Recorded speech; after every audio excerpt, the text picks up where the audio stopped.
Good evening. Technology, welcome to the 47th annual meeting of the South Brentwood Residents Association, SBRA. I'm president of SBRA, Elisa Morgenthaler.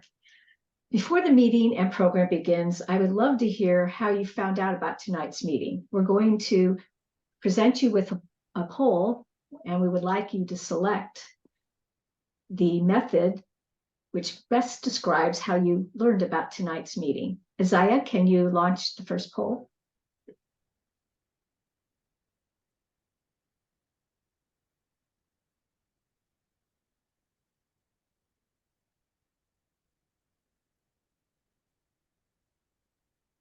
Thank you for your selections. They will assist us in getting the word out about next year's meeting and other events.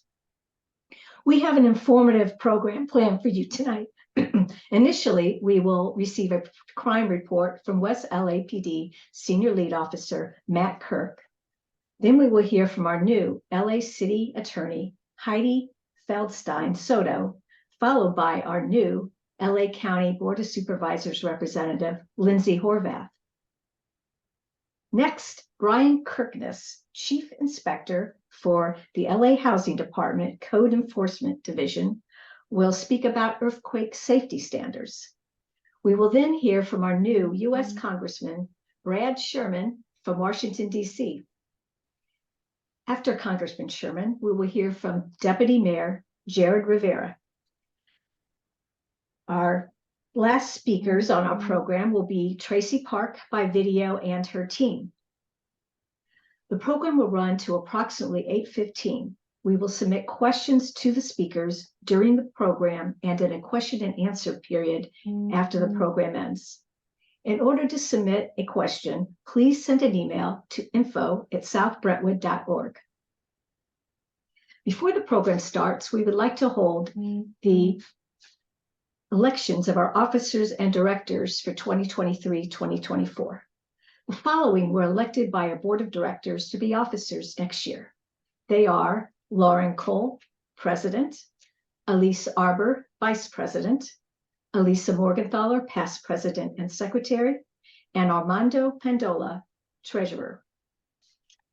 We have proposed a new slate of board of directors in addition to our officers. They are Daniel Bornstein, Sue Hirsch, Marilyn Krell, Barbara Roll, and Pam Taylor. May I have a motion to approve the board of directors for next year? I so move. Thank you, Marilyn. May I get a second? Seconded. Thank you, Lauren. I'm now going to ask the SBRA members to cast their vote on this motion by making their selection on the ballot which will appear on their screen. Isaiah, can you please launch poll number 2?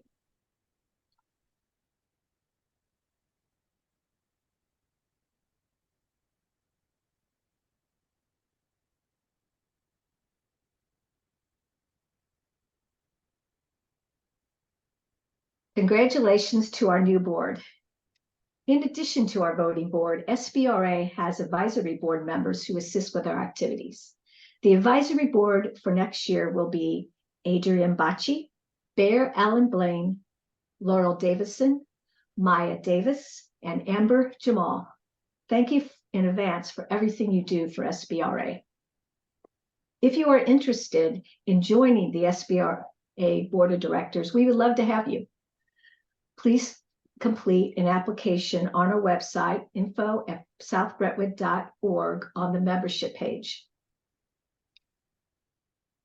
I would like to recognize Lauren Cole, our AGM committee chairman, and her committee for the amazing job they did organizing tonight's meeting. In addition to Lauren, the members of the committee were Elise Arbor, Marilyn Krell, Barbara Roll, and Pam Taylor. I would also like to give a shout out to Gary Averich and Go Graphics for the great job they did on the yard signs, banners, and flyers. I would also like to recognize Get Visible Digital for the beautiful design they did of our AGM newsletter. Finally, I would like to thank Matt Del Chico and Isaiah Jackson of Tone Color Entertainment for their fantastic Zoom support. SBRA represents over 18,000 residents, including all homeowners who live south of San Vicente and all residents of multifamily buildings anywhere in Brentwood. With this large voice, SBRA was very busy last year with many activities. Some of our activities and accomplishments were listed in the slideshow, but no music, which occurred prior to our meeting and are in our newsletter and on our website. SBRA has monthly board of directors meetings, and we encourage SBRA members to attend those meetings. The agendas and minutes for the meetings are posted on our website. If you would like to attend one of the monthly meetings, please email us at info@southbrentwood.org, and we will provide you with the meeting site and the Zoom login. I know that many of you appreciate the email newsletters which SBRA regularly sends out to residents. I would like to thank our editor, Marilyn Krell, who's been doing this for 6 years. Marilyn sifts through numerous articles and government official newsletters to pick out the items of interest that are most informative for our residents.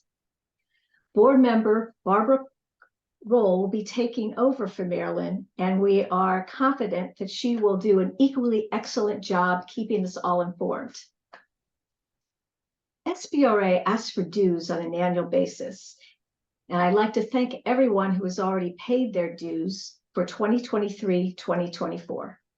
The dues allow us to fund events like tonight's meeting. If you haven't paid your dues, we would ask that you do so at this time. Dues are only $40 for individuals and $25 for seniors. You can pay your dues by going to our website, info@southbrentwood.org, and clicking on membership. As an incentive to pay your dues, for everyone who has paid their dues by the end of this month, October 31, you will be entered into a drawing to receive some great prizes. We have 15 $10 gift certificates from Vicente Foods or Cafe Lux. We have 4 $25 gift certificates from the Coral Tree, and we have 2 $50 gift certificates, more than the cost of your dues, from Baltere Restaurant. I would now like to turn the virtual podium over to our new SBRA President, Lauren Cole, who will moderate our program and introduce our speakers. Thank you, Elisa, and thanks to everybody for coming. We have a great set of speakers, so I will jump right in. The first speaker, well, first of all, I want to remind everybody, if you have any questions during the meeting for the speakers, send them over to info@southbrentwood.org. We'll be monitoring and we'll ask questions at the end of the sections. And then the official meeting will run until about 8:15, but then we'll have an extra half hour at the end of Q&A where we'll have a lot of the speakers, representatives who are on the call will be able to stay in and answer additional speakers. So we're going to bring up Senior Lead Officer Matthew Kirk, who is our LAPD officer for this area. So as if we get him up here, and then Matt, did you want both of this? So we've the stats and the map up, or what would you like up? Yeah, if you want to, I'll just run over the stats really quick. If you want to put that map up, and the way our CAD people, they work on all our computer and do all the statistics for our station. They what they did on this map is they put up kind of like where the highest density of crime is, and basically it's between right where Federal and Barrington, that lower quadrant right there, obviously south of Montana right there, that area kind of along the VA property. That's where we've had as far as crime, the highest density. Not all the crimes there, but a majority of it's there. And most of that stuff is related to when we did have the encampment on Brigham. A lot of the aggravated assaults were among the unhoused people that were just north of that north gate. So a lot of the crimes, when I went over the reports, had to do, especially with the aggravated assaults, because you could see there we're up one crime to 5.6 on aggravated assaults, and a majority of that was among the unhoused when we had the encampment there. But thanks to our council district, they really assisted in getting those people into housing, which was great. So I thank Tracy Park and Michael Amster for all the outreach they did. Really made a difference in that area. It's clean now up there, and I have a good group of neighbors that live right along Brigham, and if they see anything popping up, they let me know so we can get out there quick and see what we could do to get the people into housing, so we don't have large encampments popping up there. So, but aside from that, this year we're down pretty much in every category with the exception of what I spoke about, the aggravated assaults, but we're down substantially in theft, burglary from motor vehicle, stolen vehicles, and burglary. My main issues with South Brentwood, since there's so many condo and apartment buildings, that even though the thefts are down with mail thefts, I urge everybody to really pay attention with your mail when you get packages delivered, because there are people still out there at night stealing packages. And when the patrol officers drive by, they see some of the buildings, the lobbies right there, they have the mail room right up at the front, and they can clearly see that there's large packages left out overnight. And that's the really specific time when these burglars go out and try and break into the mail rooms. If anybody lives in a building and they think there's issues with the building and they want to have me go out and do like a security walk of the building, I'm more than happy to do that. You could just shoot me an email and we'll set up a time. I've done it hundreds of times throughout Brentwood, whether it's single family residents or buildings or businesses. I have no problem setting up a time, spending like 45 minutes to an hour walking the property and see where there's little areas of weakness in the security, and that we can beef that up so you're less prone to be a victim of theft or burglary. So aside from that, I know a lot of people get my weekly crime report. We did have a robbery that occurred on, I think that was the 17th. So I believe that was on Tuesday. There was a robbery where a handgun was involved. It wasn't pointed at the victim, but the victim, a lady, was walking northbound on Granville, and it was early in the morning, about 7:15, and she was at the intersection of Kiowa and Granville. A dark colored SUV pulled up next to her. The passenger jumped out of the car. She was walking, she just had a purse on. The passenger got out and demanded that she give him, she had I believe it was a yellow diamond ring on her wedding finger. She kind of said, "No, I don't want to give you the ring, I'll give you my purse." And then she realized, she saw the gun, he pulled it out of his waistband, didn't point it at her, but pointed it kind of to the ground. And once she saw that, she did the smart thing, gave the ring and gave the purse, and he jumped back in the car and took off northbound.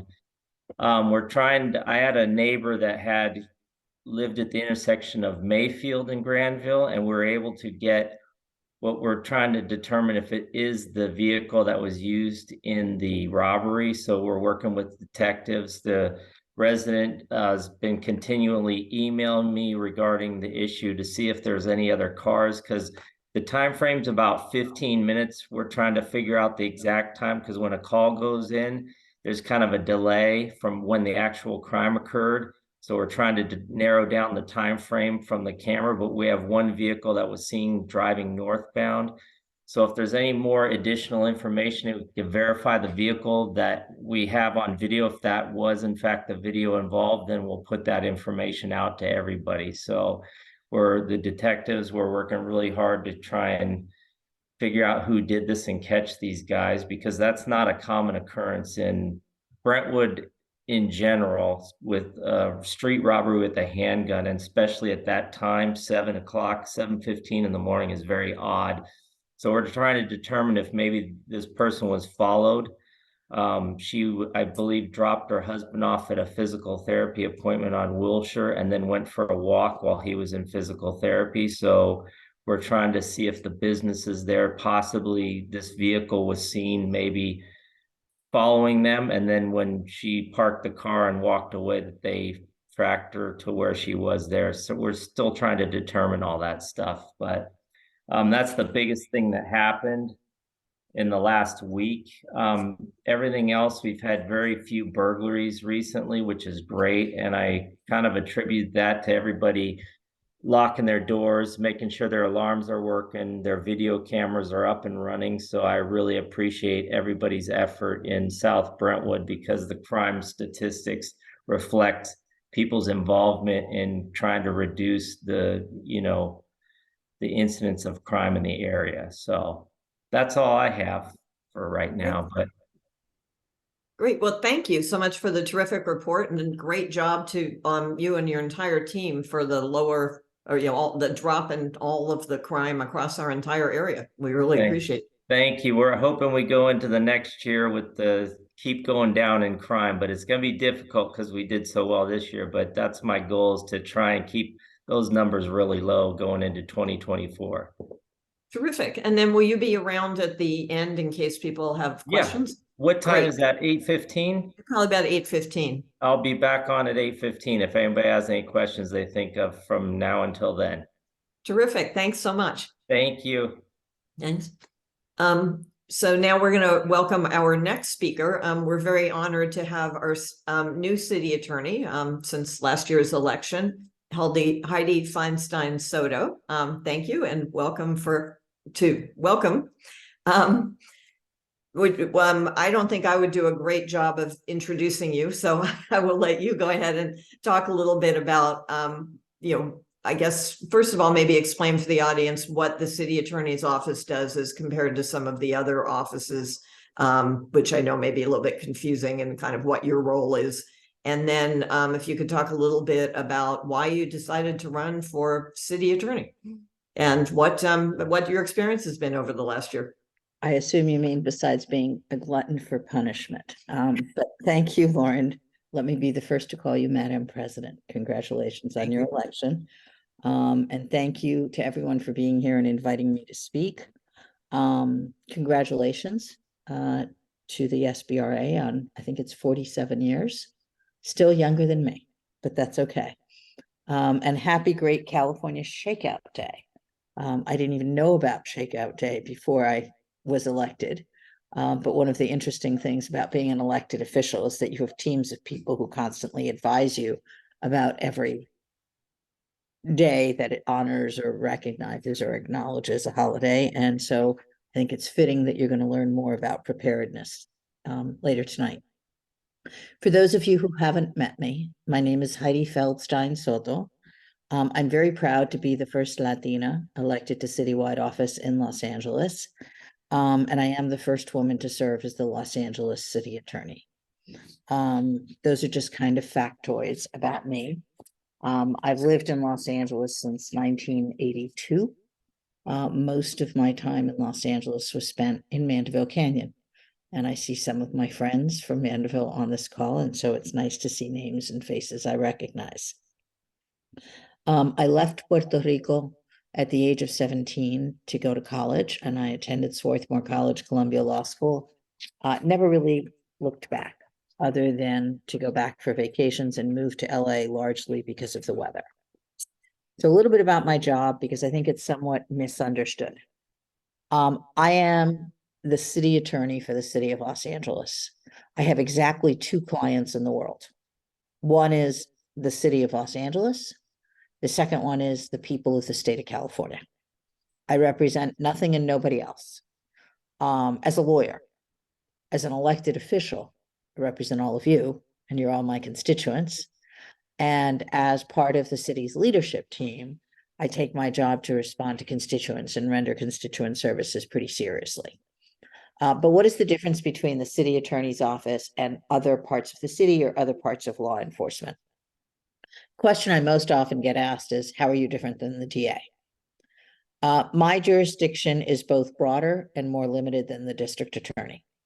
If what you're talking about is criminal justice, criminal jurisdiction, my office only has jurisdiction over misdemeanors that occur within city limits. I don't want to trivialize misdemeanors. They're pretty serious. Most domestic violence, most DUIs are misdemeanors. There's a number of felony charges that we call wobblers, where the district attorney's office chooses not to prosecute as a felony. And that often will get kicked to my office as a misdemeanor. And some of the more serious ones include, for example, child sex abuse. And what we have done in my office, since a misdemeanor carries a maximum penalty of 364 days, is we separately charge each abusive incident. We ask for the maximum sentence in each. And we ask the court to stack the sentences in particularly egregious cases. That's been very successful. And we have put some folks who deserve to be put away for up to 11 years. The main difference between why my office will prosecute as a misdemeanor and the district attorney's office won't is that the DA's office under the current administration has a policy that they will not prosecute crimes without a victim's testimony. And that becomes very difficult when you have a child victim. It re-victimizes them all too often to put the minor on the stand. My office will prosecute with the testimony of other adults, with an investigative report from a detective, with evidence gathered from cell phones, from video cameras, from surveillance. And so we will do it even without a victim testimony. And I think that has made a difference in the lives of many kids. Besides the criminal justice, my office is responsible for being the legal advisor to all of the city bureaus and departments. So from animal services to the zoo, to the Los Angeles airport, to the Los Angeles Department of Water and Power, and the port, and planning, and housing, and land use, and public works, you name it, we are responsible for the legal advice. We draft every ordinance. We interpret different regulations. We advise local electeds on their compliance with various rules and on their legal issues. I'm under an obligation by charter to provide a written opinion at the request of any other branch of city government and any other elected. And I think no lawyer has lived until you've tried to represent 17 other elected officials. It's a little bit like herding cats. The DA doesn't have any of that. In addition to the municipal advice, we are a shield. We defend the city in litigation. So everything from a trip and fall to road designs to mudslides to excessive force to employment litigation cases, we defend the city. And then we also bring affirmative litigation, primarily in the realm of consumer protection, environmental justice, nuisance abatement. Our public rights branch, which I created within, I think, 2 months of taking office, is primarily responsible for investigating and prosecuting in the name of the people of the state of California, all of those kinds of cases, which hopefully benefit residents and consumers. As for what made me decide to run, I don't know. I'm 65 years old. I was active on my neighborhood council. I was active in my community. And I grew a little bit frustrated with the ability to affect or not affect many of the issues that I cared about from outside the system.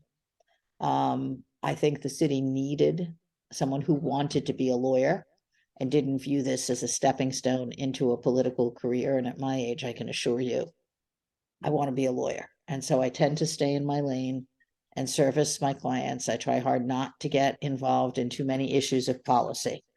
The other question I got is, who do you call in my office if you have something to report or a crime? I'm very happy to say that we have a lot more resources today than we did 6 or 8 months ago. We have launched what we call our community law corps, which sits in the municipal branch. So unlike the neighborhood prosecutors, where the ability to sort of talk to community and then also prosecute the cases became somewhat problematic under the rules of professional responsibility, please call or email the Community Law Corps. Their number is 213-978-7878. Hopefully that's easy to remember, 213-978-7878. Or you can contact the Community Law Corps or anyone in my office online at my website, which is cityattorney.lacity.gov. The Community Law Corp is intended to sit at the nexus of neighborhoods, City Hall, and the laws that we enforce, and to do intake that we need to try to write up a number of cases.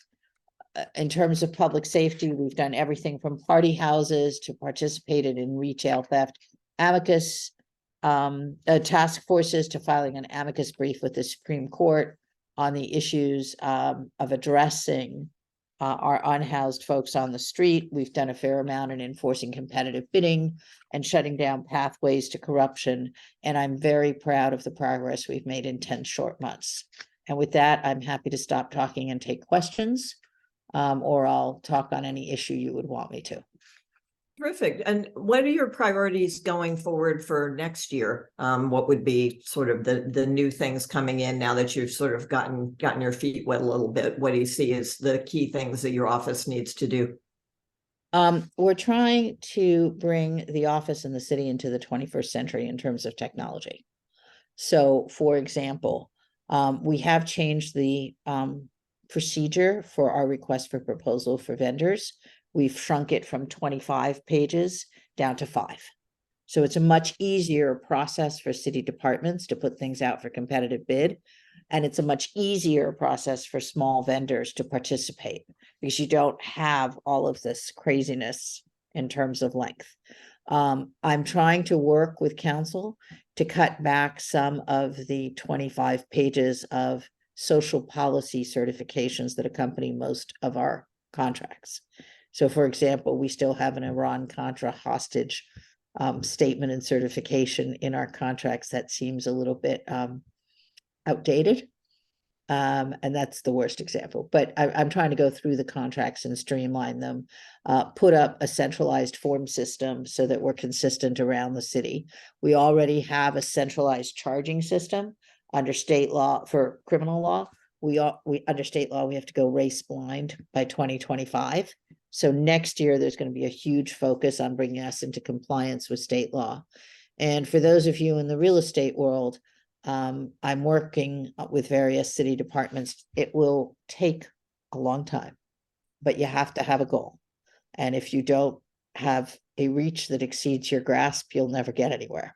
So I'm working on putting together an online portal where anyone who needs plans, who needs a permit, can submit all at once, and automatically the portal will distribute to whoever needs to sign off, from fire to historic resources to building and safety to planning to housing, and get all of the comments into one place where the city will speak back to an applicant with one voice.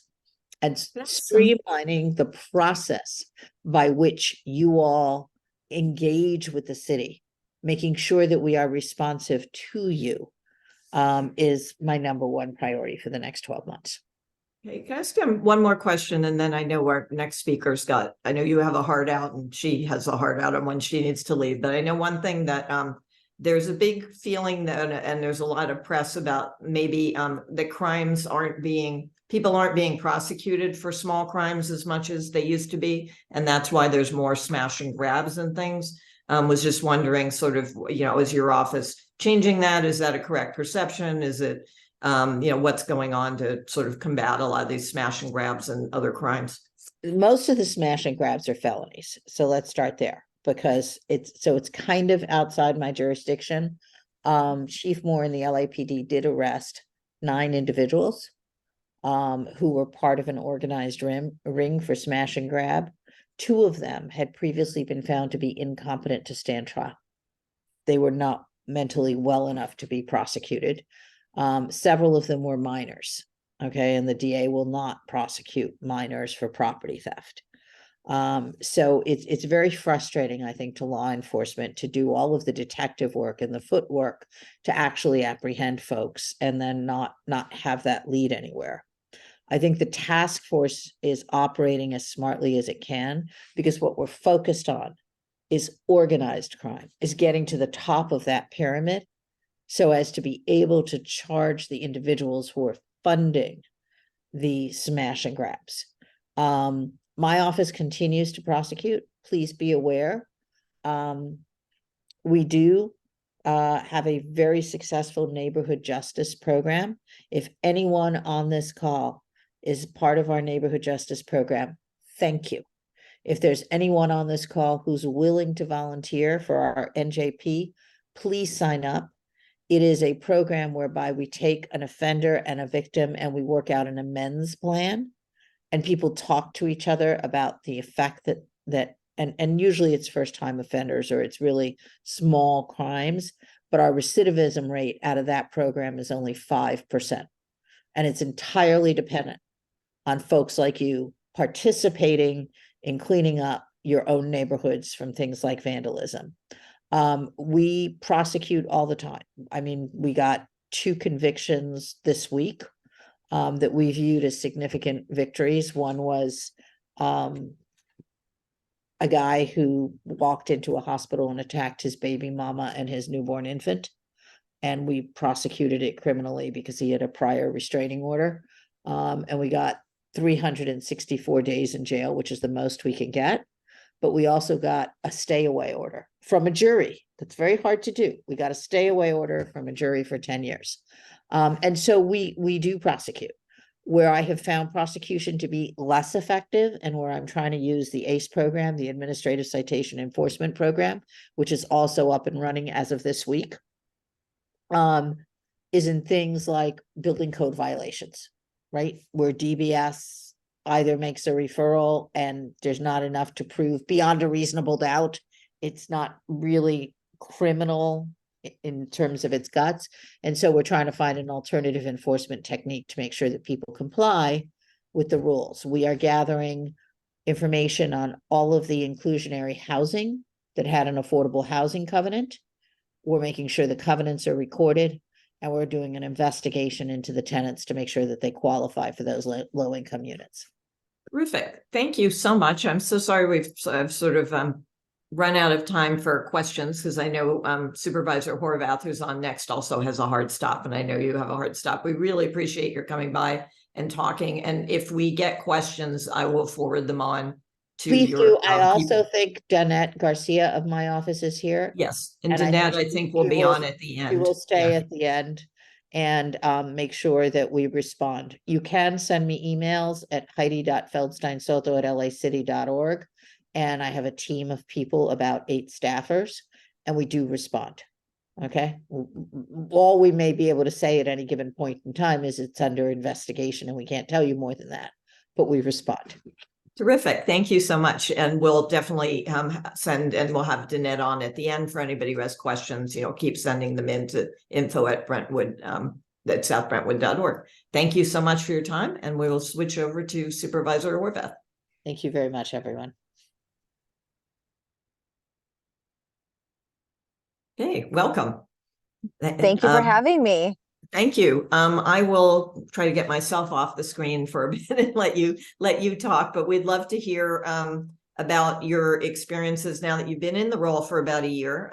Of course, a big, huge issue in this part of town is homelessness. And I know that the county is really responsible for a lot of that. So would love to, hear from you kind of what your experience has been, what your priorities, what you feel you've been able to accomplish, and what your next priorities are, and particularly now that you've taken over as chair of the LASA, and I'll let you explain what that is and what you're doing, and I will jump off for a few minutes and come back. Thank you. I am so grateful to be with you tonight. I appreciate you acknowledging I have a heart out. I'm outside an event where I'm getting an award this evening, but I told them I had to be with South Brentwood. So thanks for making time for me in your schedule. It's really important to me that we make this connection. And it's hard to believe it's been almost a year. It'll be a year in December. And after a year, I guess now I will not only be chair of LASA, but I will become chair of the board in December as well. So lots of opportunity for us in the 3rd district to represent and prioritize the needs of our district and the way that we see the county serving those needs. One of the biggest things that I've been able to focus on in my first year has been working on shifting the culture of the county. Too often, we heard that people's first encounter with the county, where they needed to get support and help, was actually an experience of punishment or a place where they couldn't actually access help. And if the county is supposed to be the social safety net, that's not the way we're going to help people and serve those who really are in most need.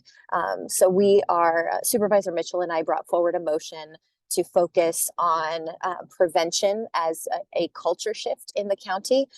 We shouldn't just be helping people once they've fallen and we catch them with the social safety net. We should be preventing people from falling into homelessness, into poverty, into a great need in the first place.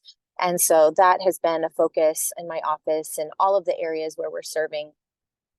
Whether it's people or on issues like protecting our environment, we shouldn't let things fall into disrepair.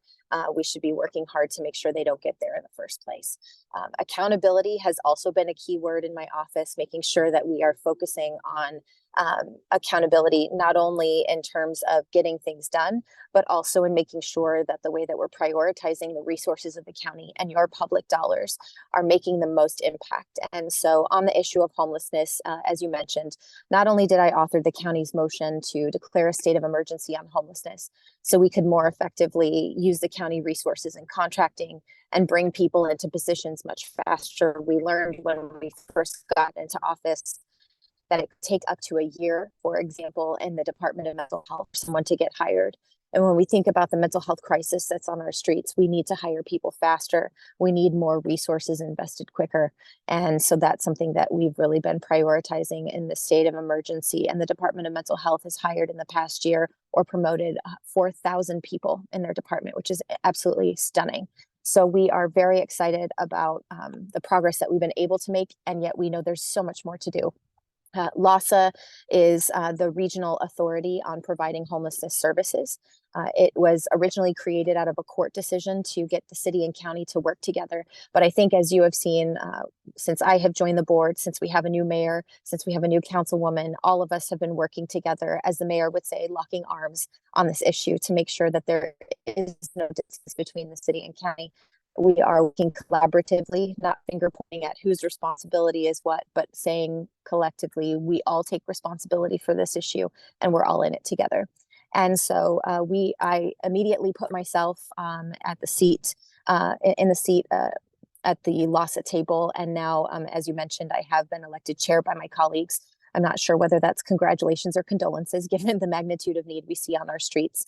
But for me, it's important that we don't have more layers of bureaucracy between where I can make impact and the ways that we're trying to make change. So you've heard just this week, not only has the mayor also joined me on the commission officially appointing herself, but my colleague, Supervisor Catherine Barger, has also appointed herself to the commission. And I think we are shifting the culture there to create more accountability, to make sure that the leaders of decision-making authority are directly at that table, and to make sure that the resources that LAHSA is entrusted with are Measure H dollars, funding from the city and the county to invest in this critical homelessness crisis, that we're actually using those dollars to the best of our ability. And we're seeing not only that dollars are being spent, but where they're being spent, how they're being spent, measurable outcomes. It's not enough to just check a list and say, we did all of these things. What are we actually getting for those dollars? What measurable outcomes can we see? And so the mayor and I have had many conversations. We work very collaboratively. We spend at least one weekend a month together at her home working on these policies to make sure that we're standardizing levels of care, because we've seen outreach teams.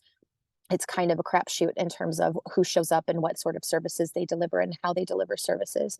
So we have to standardize how we approach people, how we work to get people off the street, and not just getting them into interim housing, but with those wraparound services, helping them get the care they need so they can stay off the street and take care of themselves. And so that has been a big focus of mine since I've been in office. As you know, as a supervisor, I also serve on the Metro Board. And so working to expand our regional transportation network is something I've also sunk my teeth into. One of the key issues there is also prioritizing safety. It's important to me that we don't just rubber stamp the status quo, which is why I rejected the existing law enforcement contracts. I wanted us as a Metro Board to have those conversations and discuss safety priorities, deployment, and how we're expanding personnel, hopefully, on throughout our system to help people feel safer. And so I know that was sort of, in some places, characterized as, you know, an extreme vote or sort of a political statement. Yes, it's a political statement in the sense that we can't have the status quo on our metro system. People are afraid, they're concerned, and we need to make change. And so that is my priority, making sure that our metro system is accessible and safe for everyone to be able to use. I also have been working on environmental priorities and a variety of other issues with over 30 departments in the county. You can imagine there's a lot of work that we're doing on a daily basis. I have over 2 million residents in our district. So I'm in a variety of neighborhoods working on issues of urgent need and then also prioritizing for the long term. So I appreciate this opportunity to be with you, and I'm happy to take any questions. If we don't get to your question tonight, I know Zach is on here and he will make sure to put in the chat our contact information so you all can reach our office and let us know how the county can best partner with you. Great. We had two questions that I'll put in that, Sure. And then I'll get out of the way, that came in before. So one was, now that we've cleaned off the area, the sidewalk along the VA, what tools do you have to keep it clean? I know there's been some concerns about whether sheriffs can use ADA compliance or something to keep it clean, or, you know, so that was one question. And then the other one is around, well, let's see, maybe I'll let you answer that. I'll get off and then I'll get back on and ask a quick Metro question.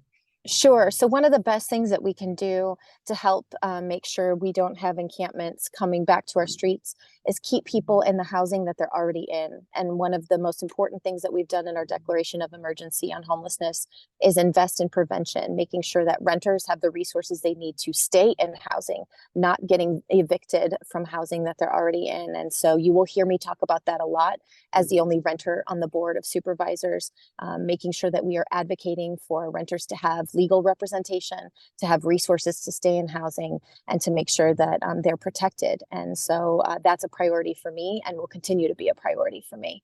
But specific to that area, we're working with the Department of Public Works to ensure that any sort of sanitation that needs to happen now that all of the encampments have been resolved, that any cleaning that's done continues, and that we are also working in partnership with the VA to ensure that anyone seeking their services doesn't sleep on the sidewalk outside of their property, and that we immediately connect with anyone who might come to that area seeking refuge. And so we have worked with LASA as well as staff in my office.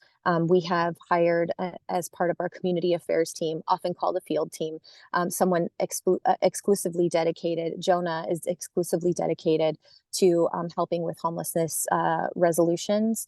And so we have someone out in the community every day, making sure that we're tackling these issues hands-on. So if you are experiencing issues at this location, you can contact our office. You'll probably hear from Jonah, and we'll make sure that we're right on top of it. I had one more quick VA question that came in. A question came in: if someone has an issue or complaint with the group that's managing the VA housing, there's a nonprofit, they said, called stepup.org. That's kind of, I know it's very confusing to most people what the city does, the county does, in the VA. So as far as that, is that federal? Is that the VA? And that's a Congressman Sherman question, or is that your office?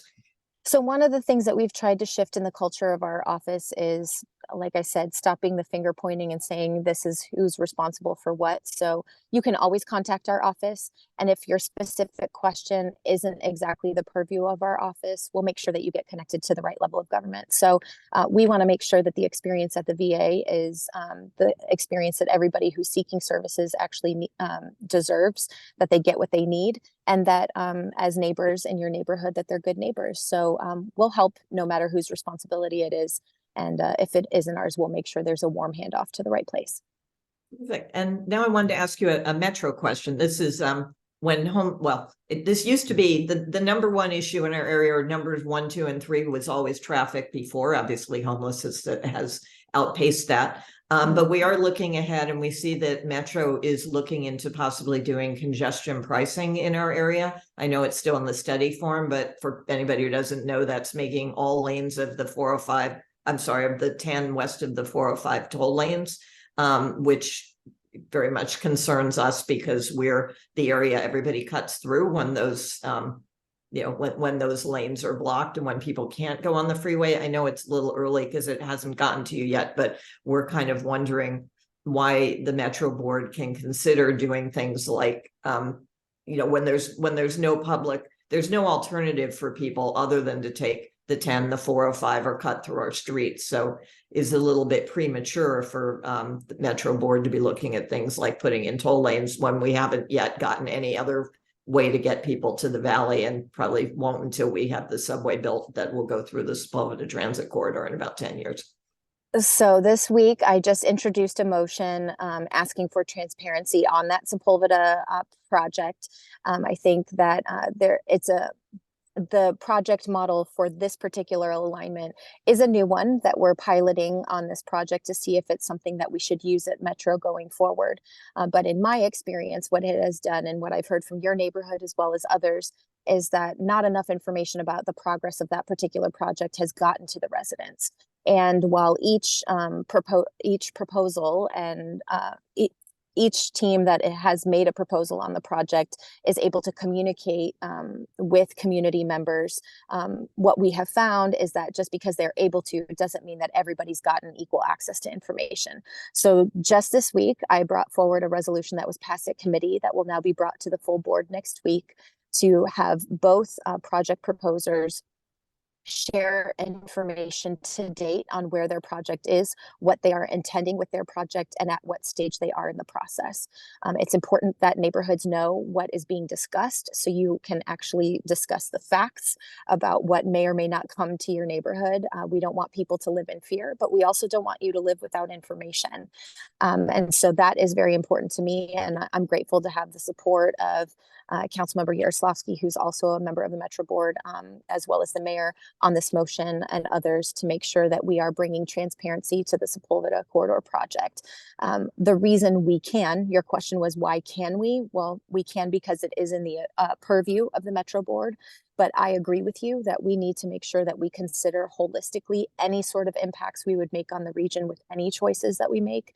And so transparency will be something I always advocate for, and make sure you have information before I make any decision. We're going to have that conversation and work on it together. So it's not something that I would ever have the Metro Board do to you. It's a conversation we will have going forward. It's not yet a conversation we've had at the Metro Board as I've been a board member, but rest assured, I will make sure that the details that are proposed for that project are brought to the community so we can have that conversation. You can let me know exactly what you think.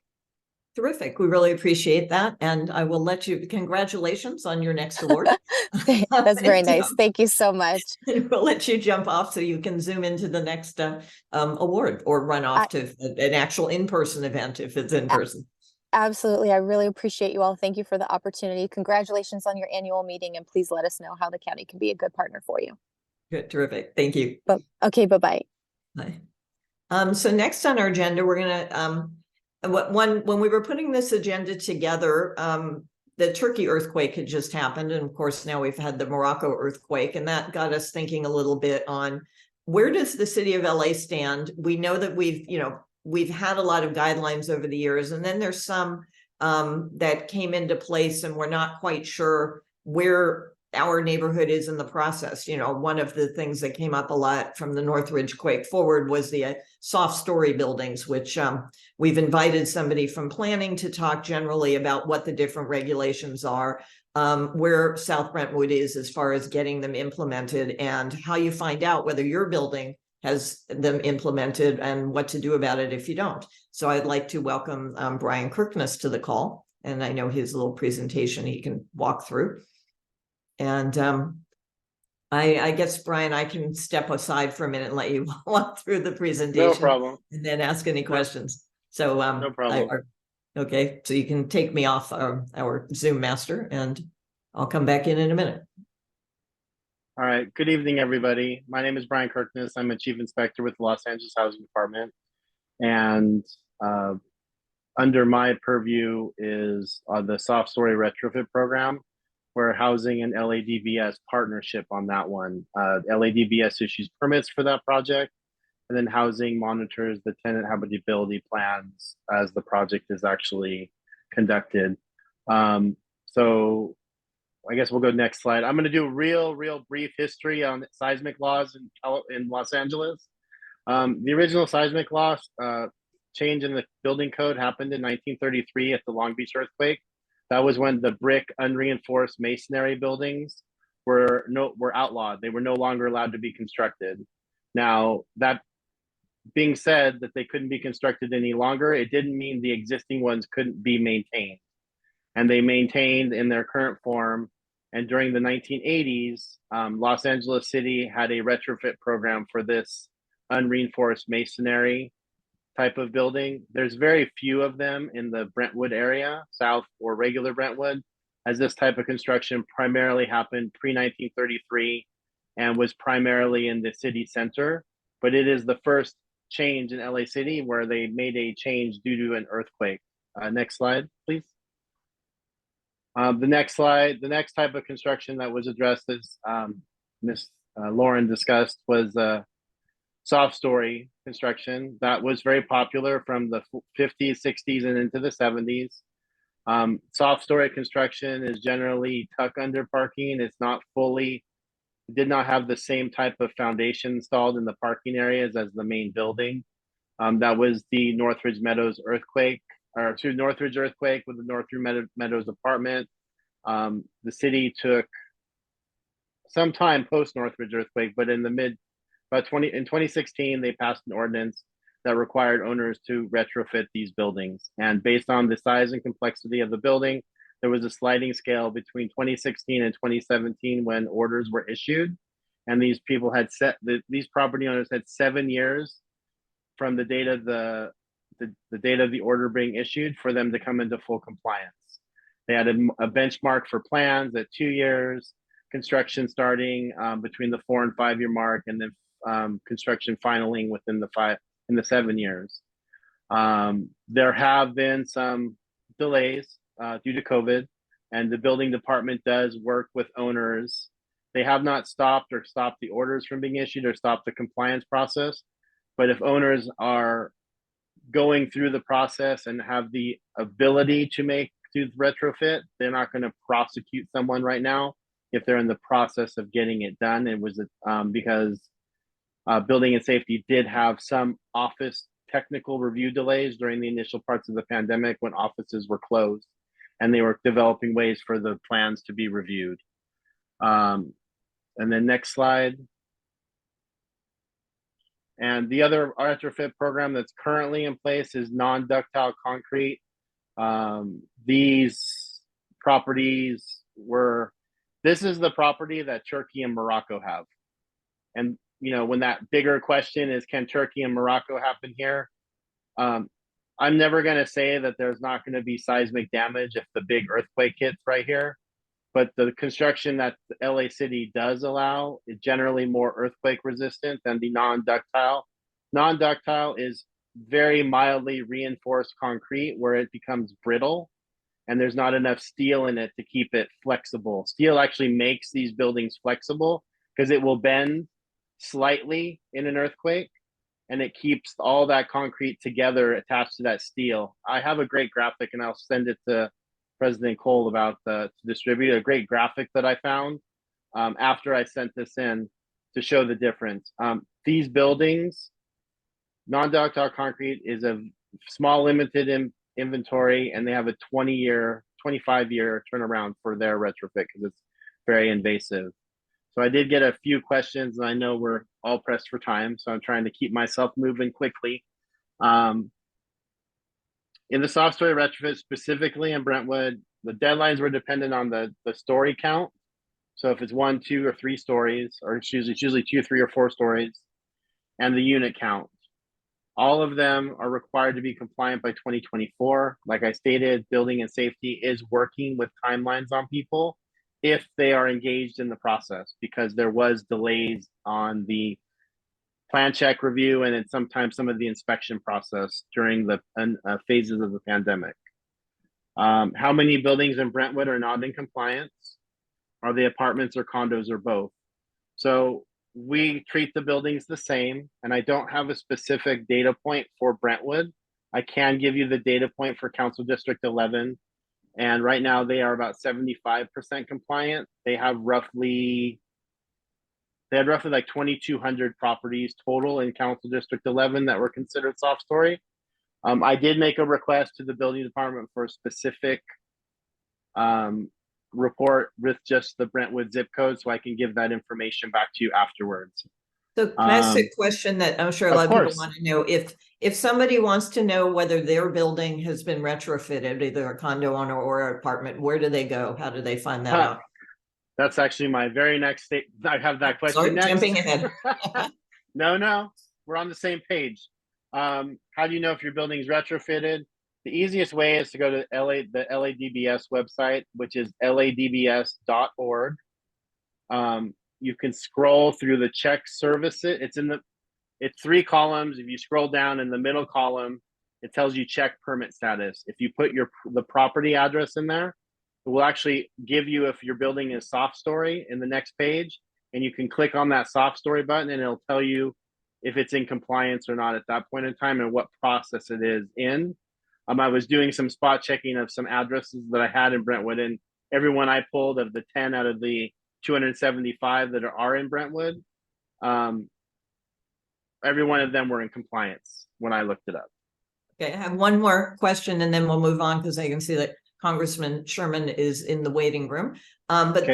Just because I got a notice recently, and I imagine I'm not the only one, from the California Earthquake Authority telling me if I couldn't prove that my house had been retrofitted and send them the documentation, then my insurance is going to look pretty bad next year. So was wondering, I realized I was pretty sure it had been, wasn't 100% sure. Do I go to that same LADBS website, or how do I find out, or do I have to have somebody come out and look? So it can be a combination of both. So there's a voluntary bolting and so I had the benefit many years ago of attending several lectures with Dr. Lucy Jones, who was the earthquake person for LA City and for Caltech. And she had a very wide wealth of knowledge. And she basically always said, there's always something more people can do to make their house more earthquake resistant.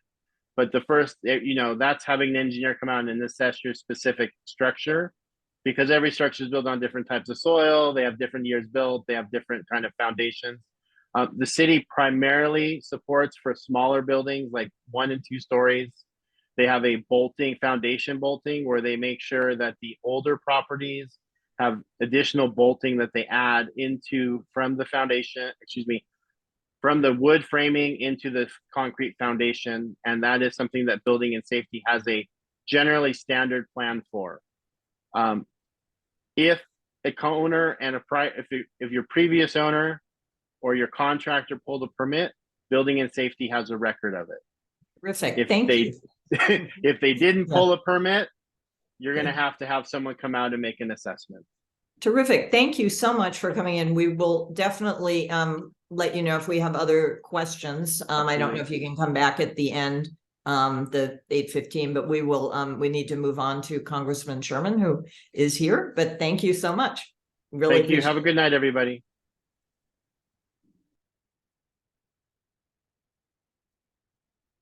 Okay, thank you, Congressman Sherman. We're very honored to have you join our meeting.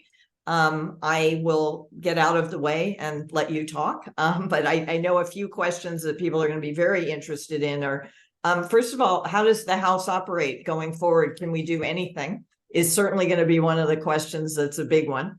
And then also kind of, but we've got other things we're curious about, like, are we getting some infrastructure funding? And I'm sure lots of stuff going on internationally that you'd like to talk about. So I will get out of the way. Also, I wanted to thank you.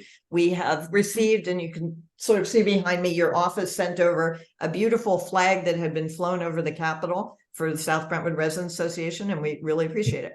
So I will now get out of the way and let you have the floor. Thank you so much. I'm Congressman Brad Sherman from America's best named city, Sherman Oaks. And as a result of redistricting, not only do I represent the South Valley and the West Valley, but I'm pleased to have added to the district Brentwood, of course, along with Pacific Palisades, Malibu, Bel Air, and Beverly Crest, and parts of West LA and Westwood. I'll give you a little background about myself. I started my career long ago as a CPA. My friends who insisted that I find a occupation held in lower public esteem. So I went to law school, practiced law for about 10 years, and my friends got together and reminded me what they thought of lawyers. And then they said, Sherman, but that's not low enough for you. They did not think politics was low enough for me, but California had at the time an elected revenue commission. And once I was elected to the Board of Equalization, I became simultaneously a politician and a tax collector. My friends were convinced that I'd reached the appropriate level. 6 years later, my predecessor, Tony Bielenson, announced his retirement. And Democrats were in a tizzy. Believe it or not, it was a swing district back then that included Thousand Oaks, for example. And Democrats are in a tizzy. How are we going to hold the seat without our popular incumbent? Being Democrats, they decided to unite behind a tax collector because only someone with that occupation could have signs on Ventura Boulevard saying, send Brad to Washington or he may come visit you. No, I didn't actually do that. But I was elected back in 1996. I came here and served under Speaker Newt Gingrich, and I thought that's as crazy as Congress can get. I assure you, I massively underestimated how crazy Congress can get. We will be convening in about 11 hours to have a third ballot in which the Republicans will nominate Jim Jordan, who is certainly one of the 15 craziest members of the House. And my guess is that he will not be elected Speaker. Leading Republicans have said they don't want to empower the House to conduct business while we don't have a Speaker. And so we don't really have a House of Representatives until we agree on a Speaker. Democrats have said we're anxious to make any kind of deal, whether that be for the whole rest of the Congress, a year and 3 months, or whether that be just to get us through what is a critical deadline, which is November 17th. You see, money can't be spent by the federal government unless we appropriate it. We passed a bill continuing appropriations at the same level from October 1st to November 17th. After that, we have a government shutdown, and that is bad news in so many ways. Perhaps the worst is that those in our military are required to continue to serve in the military, but won't be paid. Well, they'll be paid eventually whenever the government opens up, but they will not get the regular paychecks. So this is it's an important time, and I'm sure to get to the international issues. I've spent the last 27 years on the Financial Services Committee, which deals with our nation's economy, banking system, Wall Street, lending, mortgages, housing, and also on the Foreign Affairs Committee, where I am the number 2 Democrat and where we have some challenges. With me on this call is Talene Kalugian, who is with our Constituent Service Office. I want to put in a plug for her work. Imagine a federal agency makes a mistake. It could happen. It could affect you. You call Talene, she'll work very hard. She solves your problem. And then I, Brad Sherman, take the credit. It's an outstanding system. Couple of things to bring up about that. Passports. Get your passport renewed long before it expires. But if you need an emergency passport appointment, give us a call. You may have friends in Israel who up in Israel for its first 75 years, if you wanted, you're an Israeli, you wanted to travel to the United States, it was a difficult process where you had to prove you were worthy to a U.S. diplomat. whereas those from Europe, Canada, could just get in with what we call a visa waiver. I fought for over a decade to make Israel a visa waiver country. That was announced just a few weeks ago to be effective at the end of November. I'm pleased to announce today that we were able, and I led an effort to accelerate that and have it become effective today. And that's important because the embassy in Jerusalem is not issuing visas. So as of yesterday, even if you were willing to wait in a long line and produce lots of documents, an Israeli citizen couldn't get into the United States. Today, they just go online, do what anybody from France or Canada does, and can come in.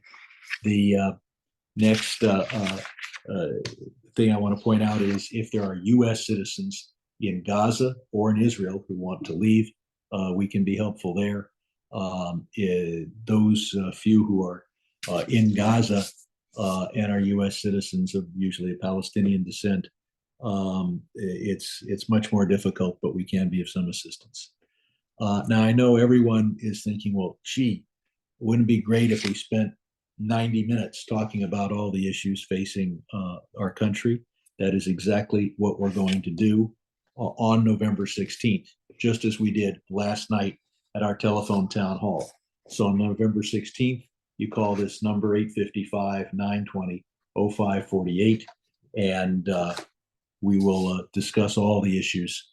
I think I've covered the speakership fight, except to say that Republicans have 52% of the seats. We've got 48% of the seats. They really don't have the unity to run the place, relying exclusively on Republican votes, and yet they're unwilling to talk to Democrats about any kind of partnership, and we recognize we would be the junior partners. They want to freeze us out entirely of the most important decision, which is what bills get voted on. And if we do not vote on appropriations bills in the House that are of the type that the Senate could pass and the president might sign, then we face a government shutdown on November 17th. As to the Middle East, I'm sure to get a question about that. I want to point out that while Hamas and Islamic Jihad are sending these 6,000 rockets into Israel, about a fifth of those rockets never leave Gaza. They come crashing back down close to where, or within a half mile of where they were fired. That appears, and President Biden made it very clear. Our intelligence indicates that's what happened, affecting the parking lot of a hospital in Gaza. The casualties there are not as great as were reported by Gazan authorities, because the Gazan Authority is Hamas. So you'll get all these reports in the press. This is what happened. That's what happened in Gaza. And all that information is coming from Hamas propaganda. They may call themselves the Gaza Health Ministry. That's Hamas. The overwhelming evidence is that it was a rocket, actually one fired by Islamic Jihad, which is Hamas's kid brother.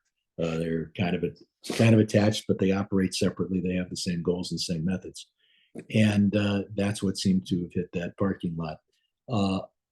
What's happening there is horrendous. People ask, well, why don't we have a ceasefire? And I want to see a ceasefire, but only after the hostages are released and Hamas is disarmed. Because if you allow Hamas to keep its weapons, then you have, well, we had a ceasefire 2 weeks ago, and Hamas had its weapons, and then Hamas burst in, took hostages, killed people, and then went back to Gaza to hide behind its human shields.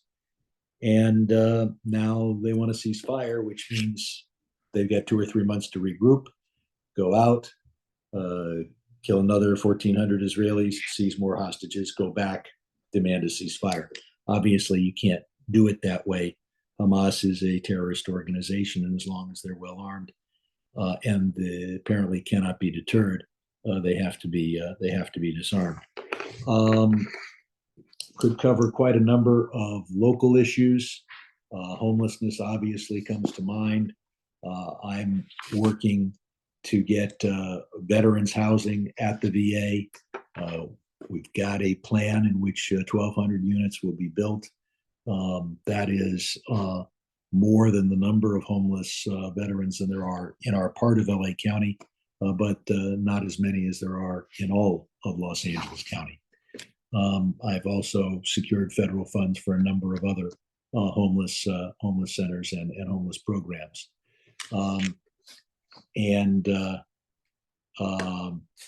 I do, Lauren, thank you. Glad to deliver a flag that's flew over the Capitol to you for everything that the South Brentwood Residents Association does. Why don't I open it up to a few questions? And as I said, I will be on the floor in about 11 hours, once again, voting against Jim Jordan for Speaker. Perfect. And voting for we had Hakeem. sorry, I'm sorry. We had a few questions that were sent in before the meeting. I know Talene, also said that she could be on at the end to keep answering questions, and we'll get from her again that phone number so that we can get it out to everybody in the email. Most of these questions that came in were around funding. You talked a little bit about the VA, that you're making sure that the housing gets built. The U.S. infrastructure bill, I know that there is funding in it. I was reading a lot for California. Is there specific projects in this area that you would know of that are being funded, or obviously your district generally, since any freeway or anything that gets funded comes from it, or is that all left over from prior years? Well, every major project ends up being a mixture of federal and local money. And every project that is going to get built in the next 10 years, money has already been spent. Even if you don't see the money spent, it was spent on the planning. The thing that will affect my district most won't get completed till next decade, and that is some sort of rail system through the Sepulveda Pass. I don't have to tell people in Brentwood that the 405 is the most congested roadway in America. And if we can get people out of their cars, but we're going to have to build a system that gets people out of their cars, where people say, yeah, I own a car, but I want to get on that train. The biggest decision to be made is whether it's a monorail, which means it follows the route of the 405, or whether it's underground. If it follows the route of the 405, it will be built at a lower price, which means it'll be built sooner. It may disrupt the 405 during some part of the construction. It could have a stop at the Getty Center. And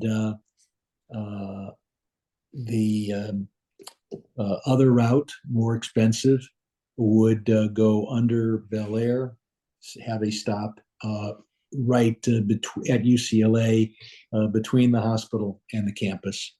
You have a number of groups on every side of that issue. The UCLA administration very much wants a stop in the middle of campus rather than a stop closer to the federal building, where you'd have a shuttle, but that's another thing you've got to do.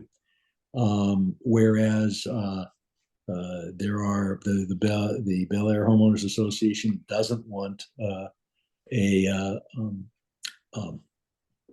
tunneling under Bel Air, which has make them all of a sudden monorail aficionados.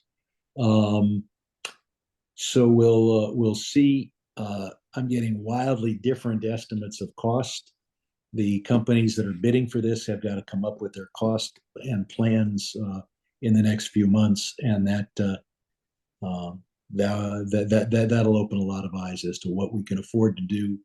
The monorail people talk about, maybe for the same price as going from the Valley to West LA, that they could get all the way down to LAX. That would be a convenience not only for people in the Valley, but a lot of people in Brentwood who would find that a convenient way to get to LAX. I don't know if that would be in the cards.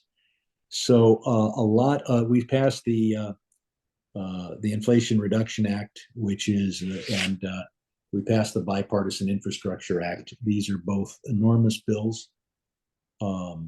They do involve a lot of money. They do involve a lot of deficit, but they will provide a huge amount of infrastructure, and they also constitute the biggest thing that any country has done on the issue of global warming. So that's the. I was about to say that's my short answer, but it wasn't a short answer. No, appreciate that. And we had one other question come in, and I know we've taken up a lot of your time about whether, I guess we used to get lists of grants from your office, or not from your office, from Ted Lieu's office before we got redistricted, and we're wondering if there were any, so then we would know which ones to apply for. We were wondering if your office had a similar thing that we could do and get kind of a list and take a look. This is a question that came in before the meeting. We ought to take a look at that. I don't know if the Brentwood, South Brentwood has been able to get any of those grants. From time to time, we put things together, and especially if you know what you're applying for and you want us to support it and try to move it for the process, let us know, and we'll see. I'll have to talk to Ted about what he puts together, and maybe it's something that we ought to do as well. Terrific. Anything else? We got anything else about the VA that your office is doing? It sounds like we're going to get the housing built. I know that's a big concern to get everybody housed and in. Yeah, obviously there, as you know, there's a big dispute about the 29 could be reduced to 27 acres that is rented to the Brentwood School. And there are some who say every square inch of the property should be used exclusively for veterans. Others who say if you can generate revenue, you see, when you look at the cost of building housing, the bureaucracy, it's just off the charts.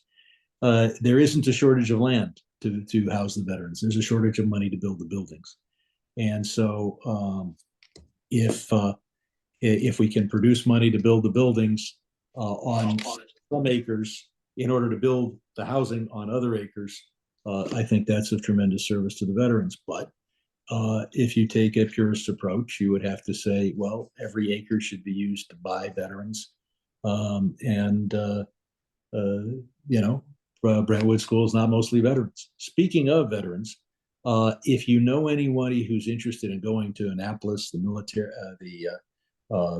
academy, or the Air Force Academy, contact my office. First, thank them for their willingness to serve our country at a difficult time. And then second, send them to my office, have them call us this month if they're a senior in high school. In October, okay, maybe November, October is better, of their senior year in high school. Because to get into the military academies, you need the kind of record that would get you into, say, UCLA, plus you need a nomination from your member of Congress, and that would be me. So please get the word out to young people who might be interested, or their parents. Terrific. Well, thank you so much. We so much appreciate your time and appreciate you dropping into our meeting. And we are very happy to have you as our congressman, and we'll continue to coordinate with your office on any questions and things that we have. And we'll collect if questions come in for Talene at the end. We'll make sure that, she Thank you. And Talene is there both tonight and in the office tomorrow to deal with any problem you might have with a federal agency. Thank you very much. Thank you. Terrific. And now we'll move on. I'll try to get us back on track. We're a few minutes behind. But we've got now Jared Rivera, who is the deputy mayor of the city of Los Angeles, to talk to us about what the city is doing and what. So I will again try to jump out of the way because I know having me on is a little bit distracting. But if you could maybe explain a little bit, first of all, what the deputy mayor is and what your role is and how it fits in with our community. And then also we'd love to get an update on kind of some of the priorities right now in the mayor's office. We know that she's been over in Washington, D.C. So we'd be curious to get an update about how that's going and what we can look forward to. So I will ask our Zoom master can move me out of the way, and I'll go ahead and let you take it. Wonderful. Hi, Lauren. It's good to see you again virtually. Hi, everybody. Thank you so much for the invitation to be here today. My name is Jared Rivera. As Lauren said, I am Deputy Mayor over Community Engagement for the Office of Mayor Karen Bass. I came on board earlier in the summer, and just a little bit about myself. I live on the other side of town. I live in Highland Park, and I come to the mayor's office after more than 15 years in the labor movement, most recently working with a union statewide that represented long-term care workers. In the office, there are a number of deputy mayors that support the work that the mayor is doing, and at the city, we all have different issue areas. Really our job in the community engagement side is, I think of it as kind of twofold. Number one, our job is to try to break down as many barriers as we can with residents all over Los Angeles. So kind of navigating city bureaucracy, kind of getting to the right person to get questions answered. That is all stuff that we do. I do want to introduce my colleague, Marion Ensley, who is somewhere on the screen here. Marion has recently joined our office. We're so excited to have her. She is our West area rep. So you should get to know Marion, and she can really help with any questions or events that are going on. And then the other role that we play is we want to hear from folks. So, the mayor really believes in engaging the community and making sure that the community is at the table on decisions and on issues that are there. And that's really what our job is to work with groups like yourself, like the South Brentwood Association, to just understand how issues are impacting the community. We have a full casework team that is staffed up. So if you go to the website, the mayor's website, if you're having issues and you need city resources, you can fill out a form there. You will get a call back from a live person, a caseworker, who will help you navigate that. You can also leave comments there. I also oversee the Department of Neighborhood Empowerment, which is the neighborhood council structure throughout the city. And I also work with our Office of Immigrant Affairs. So I wanted maybe just to give a couple of updates on some kind of priority issues. As Lauren, as you mentioned, the mayor is just returning late tonight from Washington, D.C. She went on a visit with a number of council members and did a wide-ranging group of visits. Really, the visits had a number of different topics. I think we're going to be announcing a large funding for some climate change work that we're going to be doing in the city.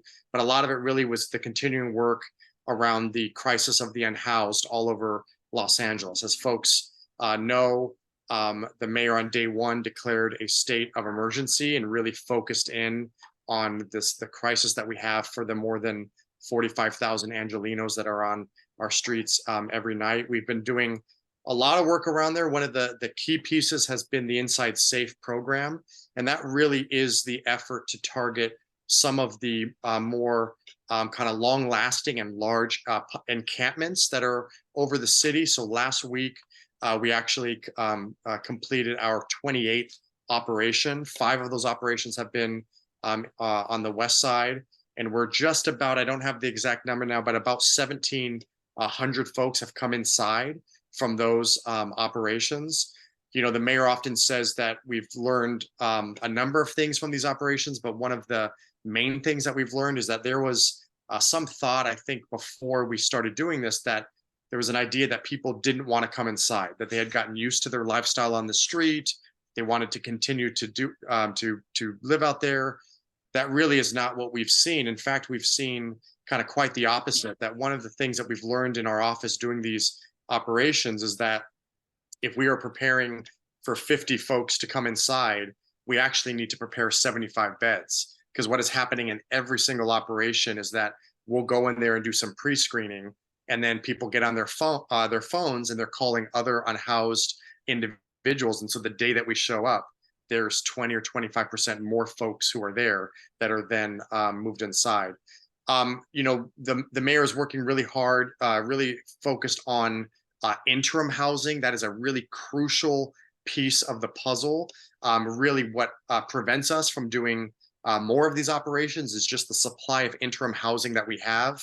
I was today on a tour of one of these interim housing sites for a hotel that we are going to be converting to interim housing in downtown Los Angeles that is really targeting the Skid Row population. I've been on a number of these tours recently with neighbors that are going to be impacted in the surrounding area. And I just have to say it's incredibly inspiring to be there, to see kind of what the interim housing looks like. It's not just housing. You know, the mayor always says this is not a housing first model, it's a housing plus services first. So, you know, the site that we toured today has an on-site clinic, it has drug and alcohol rehab, it has housing navigators, it has you know, job training specialists, it has you know, clinical social workers that are there, and are really providing those wraparound services that are going to prepare folks to move into housing and you know, stay off the streets forever.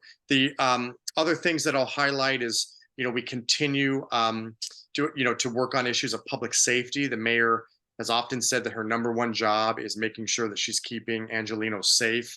So folks probably know that the mayor closed a multi-year contract with the LAPD a couple of months ago, and that was really crucial to make sure that we're recruiting police officers and making sure that we have the police force that we need. We actually, I think, are now, we're down about 900 vacancies for police officers, and we want to continue to make sure that we have, you know, a fully staffed police force. So just as an example, in August, there were 1,048 people who applied to join the department. That's the largest amount of applications in a single month since September of 2020.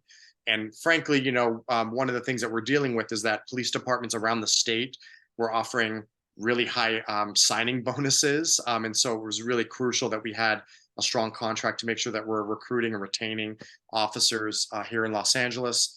The mayor also formed a smash and grab task force. We know that the issue of smash and grabs has been something that's been on all of our minds. And so she pulled that together. It's resulted in 48 arrests since its inception. As folks may know, smash and grabs are linked to organized crimes, and they're actually become very kind of sophisticated operations. So it really does require a multidisciplinary approach. And then the mayor also secured a $15.7 million grant from the state to support the efforts specifically on retail crime. So that is something that we continue to work at very closely. Last thing I'll say, and then happy to take any questions, you know, the mayor put out a number of executive directives as part of her state of emergency. Executive Directive 1, ED1, was the first one, and it accelerated the review of more than 7,000 affordable housing units. And to be clear, those are housing units that meet existing zoning purposes. So if we're talking about rezoning, it has to go through the standard review process, but that is really expediting. As the congressman talked about, the price of producing housing is a barrier, obviously, to getting more housing built across the city. And so what ED1 was really focused at was shortening the length of time, because if you're a developer, time is money, right? And the longer the time takes, that's the higher the cost. So whereas a lot of these review processes were taking 6 months, they are now on average taking 47 days in that review process. And that was really all part of the state of emergency that the mayor implemented when she first took office. So again, you know, please consider us a resource. Please reach out to Marion on any of the any issues that come up. If we don't have the answer, we will be able to get it to you really quickly. And I do want to make a plug. I think if Marion's able to, she might drop a link into the chat. We have a really short survey that if you would want to click on it, it helps us stay in connection with folks. We're not going to spam you. We're not going to send you a bunch of information, but we do want to be able to send you information from time to time so that you are aware of some of the breaking news that is coming out of the mayor's office. So again, it's great to be with you all, and I look forward to working with you in the future. Happy to take any questions that you have. Terrific. We really appreciate the update. If it's okay, because we're running a little late, I know that Marion is going to be on the Q&A, so I thought maybe we could have a few people from our council office speak and then get any additional questions for Marion, because I think you pretty much covered all the questions that I had. We really appreciate it and appreciate all the work that you're doing in our area and that the mayor's doing. Great. So, Thanks so much. terrific. Thank you. So on the council office, so we have a short video from Councilwoman Park. Unfortunately, at the last minute, she ended up going to Washington with Mayor Bass. So she's recorded a video, but we know that the biggest issue from her office is homelessness and housing. So we have actually 3 people on from her office. Juan Fregroso will talk about what the office is doing with respect to homelessness and housing. Michael Amster, who's our field deputy, is here. He can give a short update on other areas, and then both of them and Gabriela Medina from the office will all be on the chat or on the Q&A at the end. And just to remind everybody who's on, so what was after the council office, we'll have Q&A. You can continue to send in questions to info@southbrentwood.org. We'll have the people from the council office I just mentioned, Marion Ensley from the mayor's office, and Talene, I'm going to probably butcher your name, apologies, Karaglianka from Brad Sherman's office. Congressman Sherman's office will also be here, so you can get your questions together. And we'll also take things, because we know the chat's been disabled, but those people, if they can get us things like the link to the survey, then we will go ahead and email that out to all the registrants after the meeting, so that you've got that and the phone number that Congressman Sherman mentioned. So without further ado, I will turn it over to our Zoom master to run Councilwoman Park's video, and then to put Juan up, and he can speak about the efforts in homelessness. And you can. Yeah.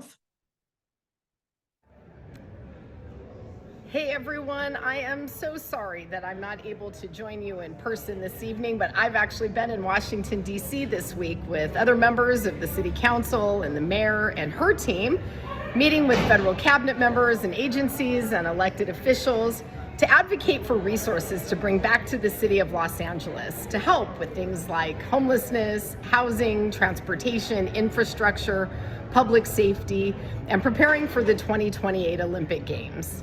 Today, I'm actually up in San Francisco on a fact-finding mission, and I'll be on a plane back to LA during your meeting. But my field team is in the call to help answer any specific questions you have. Our field director, Gabby Medina, our homelessness and housing director, Juan Fregoso, and your very own Michael Amster, your Brentwood field deputy, are in the call to answer specific questions. I just want to thank you all for your participation tonight, and I want to let you know if there are any questions that you don't get answered tonight, please feel free to reach out to me or my team members, and we will definitely get back to you. I also wanted to mention, if you haven't had a chance yet to go to the CD11 website, check it out. It's cd11.lacity.gov. You can get more information about city services. My and my team's contact information is there. And you can also sign up for our weekly newsletter, which is what I put out on Saturday mornings to share information about what's going on at City Hall and significant issues and events across the city of Los Angeles and on the West Side. And if you get a minute, give me a follow on social media. My handle on Instagram and Facebook is @Councilwoman Tracy Park. I hope you have a great evening, and I'll look forward to seeing you soon.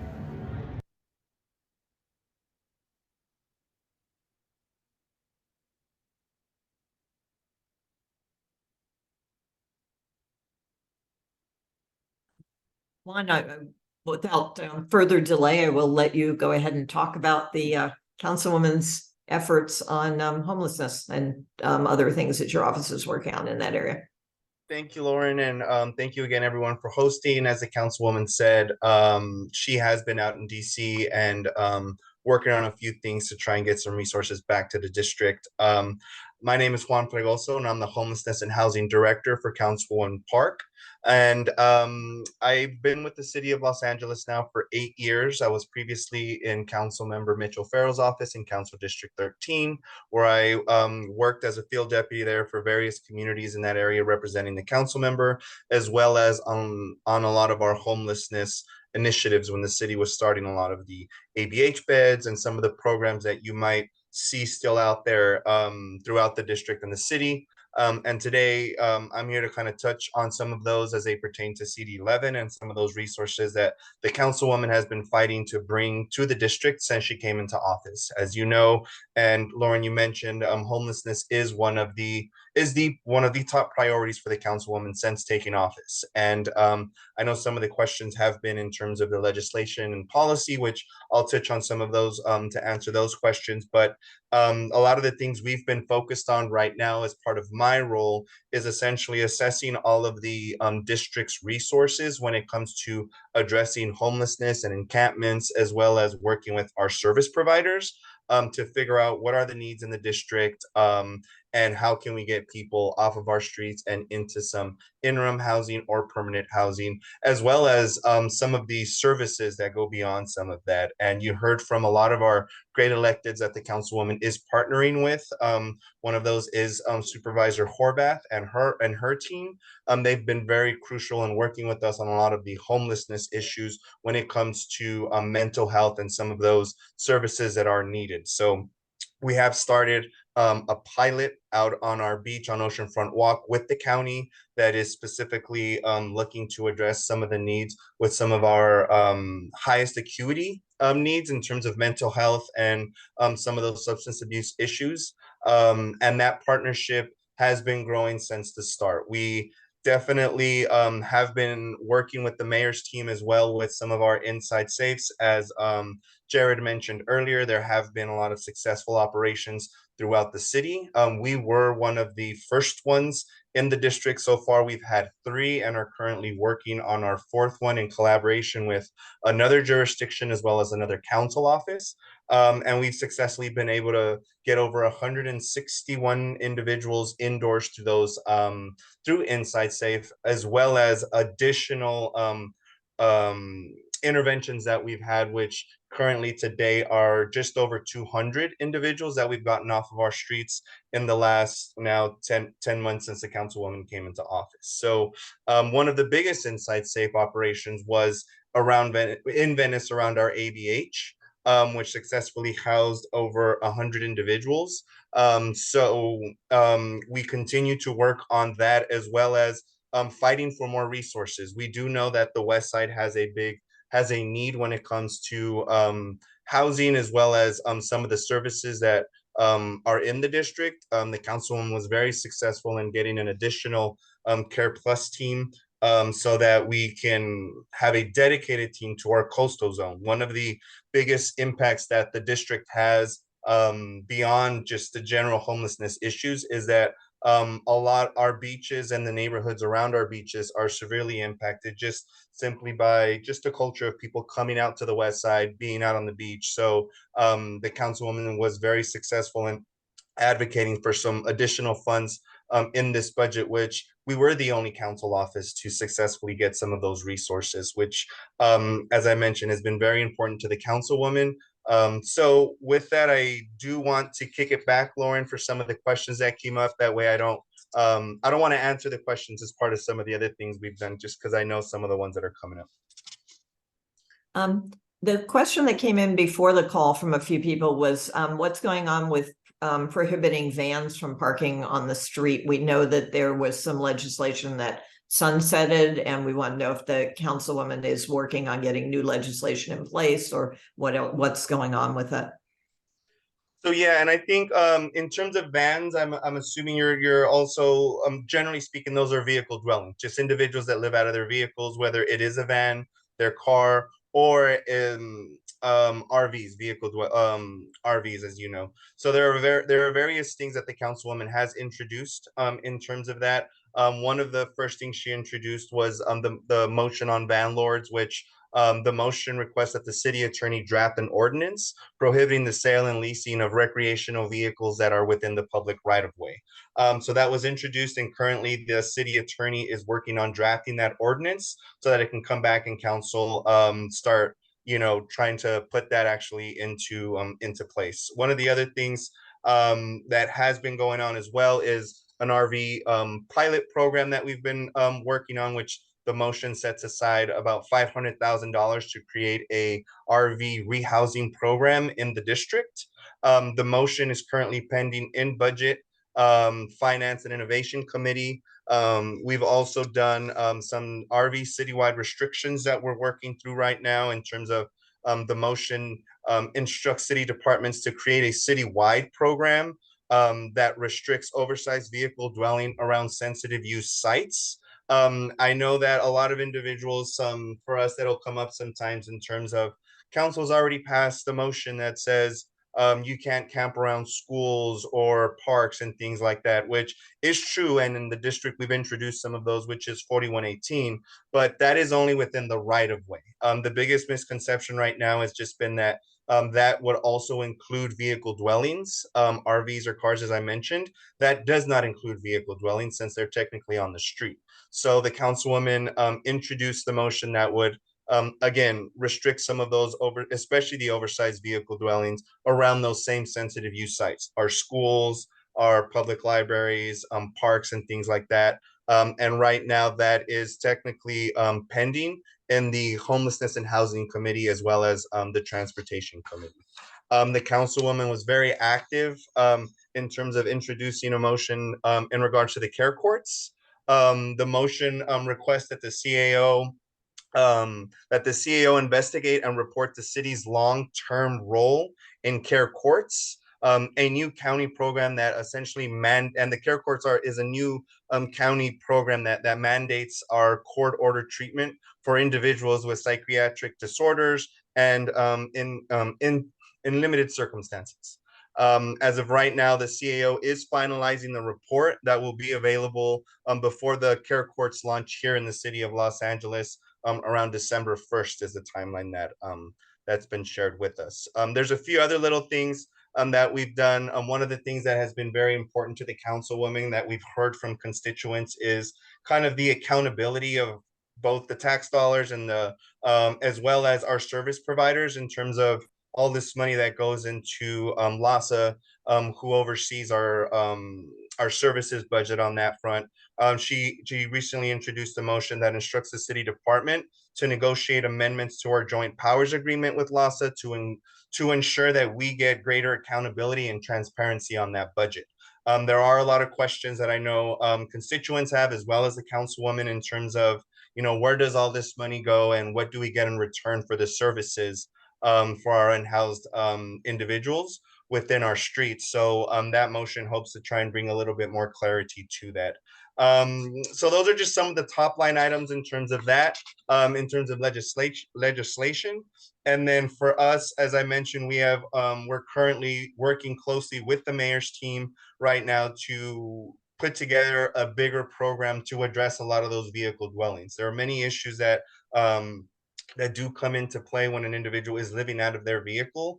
One of that is that it is much harder to have someone just say, hey, come into this shelter, so we can get you services and get you on the right track, when they feel more comfortable in their vehicle, as opposed to an individual who may be out on the streets or just in a tent. There is a bigger incentive for them to come indoors to one of the interim sites, whether it's a tiny home or a shelter bed. So one of the things that we're working through right now is trying to identify more housing or interim housing, as Jared had mentioned. So we're collaboratively working with the mayor to identify some of those sites so we can build more housing, especially interim, to get people indoors faster. One of the harder things for us on the west side is just, as you all know, land is that much more expensive. So buying just any property is expensive unto itself, and then going through the process of building is a little harder even for us. And even us in the 11th, we don't have as much city-owned land that we can convert into some of these interim housing sites that we do see in other parts of the district. Terrific. Appreciate it. I think in the interest of time, if you can, you're going to be able to stick around for the questions, right? So why don't we see if Michael Amster has anything other than homelessness issues that he wants to talk about what your office is doing, and then we'll get everybody back on and see what audience questions have been. So thank you. So Hi, Lauren. Mic on. Hi. Well, I'll get out of your way, and I guess I'll give you a few minutes to talk. And so Zoom Master, if you take me off for a few minutes, let Michael talk, and then we can put the whole set back on. All right. So thank you so much, Lauren. My name is Michael. I'm the field deputy for the Brentwood area, as well as Palisades and Sawtell. I have a few things that I would like to cover that's going on in the district, things that I'm involved in, all sorts of different issues, just to give you a sense as to not only what's going on in the community, but also just give you a sense as to the breadth of the work that we do here in the council office, and also if these issues that I'm bringing up, if these are issues that you have knowledge about, things that I'm not covering, or issues that are similar, and you want to bring something to my attention, please reach out to me as soon as you're able. When you go onto the Councilwoman's official website, on the Team Tracy webpage, you'll see the staff names and our photo shots, and you just click our photos and our emails pop up, and that includes me as well. So please reach out to me if there's anything you want me to follow up on things that are going on around the district. I want to focus on first the San Vicente walkability project. So currently Streets LA is beginning community engagement to improve 4 intersections along San Vicente Boulevard. Specifically, what these improvements entail is making the 4 intersections along San Vicente Boulevard much more easily walkable and accessible for those who who need accessibility accommodations, and just generally everyone else, because as we know, the intersections along San Vicente Boulevard, they're very long and can be difficult to navigate. The 4 intersections that are in the process of being improved with curb ramps and other great things, sidewalk changes, are Gretna Green, Montana, Barrington, and Darlington. And just again, the improvements include curb extensions, curb crossings, and refuge islands for pedestrians crossing the street in case you can't get across fully right away, and as well 3 proposed new crossings. And then just building on top of that, so that's the project we have right there, specifically for pedestrians, for the commuters. What the councilwoman has been able to achieve in this first budget cycle is secure funding for the Department of Transportation to create new designated left turns at San Vicente and Darlington. So more specifically, for the San Vicente Darlington intersection, when you're driving either westbound or eastbound along San Vicente and you're looking to turn onto Darlington, there'll be new designated left turn lanes that'll make things a lot safer for that particular intersection. And what's great about this project here is that while there is the median green right there, the extensions are not going to disrupt the nature and or have us get rid of any prosperous trees. So it's a great project for the public safety. I would then like to move on to some specific casework that I've been working on throughout the South Brentwood area. So streetlights along Moreno. Along Moreno Road, there's some beautiful streetlights, and it came to my attention that a lot of them are rusting. So I've been working with Bureau of Street Lighting to assess the workload that they can do to provide some anti-rusting work and provide some restoration to these beautiful lights along Moreno. At the intersection of Amherst and Gorham, there was a significant amount of still water that was along along the side of the street and need to be cleaned out. That was something I was able to accomplish by getting the Department of Sanitation out there. When you see something like that, where there's a bunch of water that's along the sidewalk, the water may be coming from irrigation that just accumulates. There's two things. I work with the Bureau of Street Services to identify potentially ways to fix the street and get the water flowing, but that's a long-term type of fix. For the immediate term, I'm able to communicate with the sanitation department to get rid of the water. The next thing that I'd like to talk about is Peace and Love LLC, a new marijuana dispensary that is selling marijuana along Wilshire. This is a specific story that's come to my attention in that it's bringing a new type of suspicious crowd of people who are not of the community there, and there's a lot of suspect activity that's going on there. I'm working with LAPD to ensure the peace around this area as well as other areas throughout the community. For this specific area, people were reaching out saying, hey, this is a sensitive use area, given that's next to a certain type of treatment center. Unfortunately, it did not fit within that sensitive use categorization. But all the same, I work with my law enforcement partners to ensure that the peace is secure as much as possible. And as you've heard, by the way, crime is going down, and we really appreciate our partnership with the police department. I'd like to then move on to alleyway potholes. Recently, my colleague Dylan and I were able to fill alleyway potholes along Kiowa Avenue between Barrington and San Vicente. So when it comes to potholes that are either on the street or in alleyways, irrespectively, this is a service that is done through Bureau of Street Services, Streets LA. And if there's a pothole that is out there that's not being filled, even if if you report it and it's still not getting filled, please reach out to us, and we work as quickly as we can, Dylan and I, to address these pothole issues as quickly as we can. That is the extent of my update, and this is just issues that implicate the Brentwood area, and I did not even get into homelessness. So, and I didn't even get into my Palisades Sawtell community. So if you were to give me the floor for all of that, I mean, my goodness, I could go for 2 days. So, so I'll just leave it at that, and yeah, and I just want to wrap it off by saying that just like Juan and Gabby, we are here to serve you, and we are here to be as responsive as possible. I'm going to leave my email in the chat. I look forward to hearing from you, whether it's about an immediate issue or just getting to know you. So okay, well, stick around for just a minute. We'll do we'll probably have about 20 minutes of about group Q&A, or Gabby and Juan can also cover if you can't.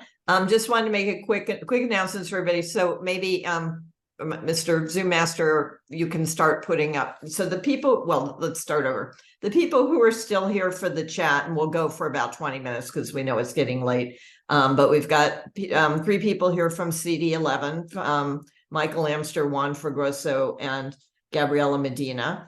Marian Ensley from the mayor's office is going to be here. And then Talene from Congressman Sherman's office. We have a few questions that have come in, but if others come in, please let us know. And then just reminding you, send questions to info@southbrentwood.org.